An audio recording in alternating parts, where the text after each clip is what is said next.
ورحمة الله وبركاته. خير وان سلامي وصحبك قريقان حربان اللي وداغو 10 رقابن very important يا 10 كان waxaweyaan waa 10 kan waxaweyaan sida maartay loogu xiro Facebook-ga messenger shortly loogu xiro inaad maartay ku jawaabto adoo ka maqan Facebook-gaaga marka 10 kan waa 10 yar oo iska fudud laakiin kulay dadku wax muuda yaqaanaan oo khiyaarun baan soo weydiistay marka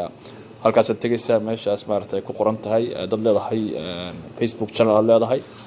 waxaad ku dhufanaysaa meesha ay more ku qoran tahay more marka tagto waxaad ku dhufanaysaa meesha ay ku qoran tahay editing setting baad ku dhufanaysaa editing setting markaad ku dhufato halka ay ku qoran tahay message ay ku qoran tahay tagaysaa khiyaare waa kaas 10 kan waa 10 iska gaaban very important ah laakiin oo adoo Facebook ka maqan ba qof fariin ku soo diray ama qof maaragtay aad buu isticmaalaa tahay social media marka ama web page kaaga haday tahay ama messenger kaaga haday tahay markaasi yaro tartiib dadka dhan buu wada jawaabaya adoo maartaan isku ba hawlinba una sheegaya inaad maartay fariintii qofka aad heshay aad noo soo jawaabi doonto marka editing baad ku dhufanaysaa halka ku qoran tahay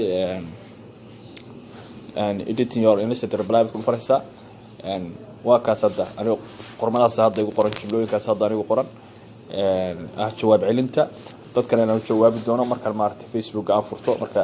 83 character-kiga laga rabaa inaad ka badiso lama rabo way ma ogolaanay inta wax ka badan marka intaad ku qorto waa safe baad leedahay aniga hadda horey ugu jiray uu save gareysan yahay marka saasaan uga baxaya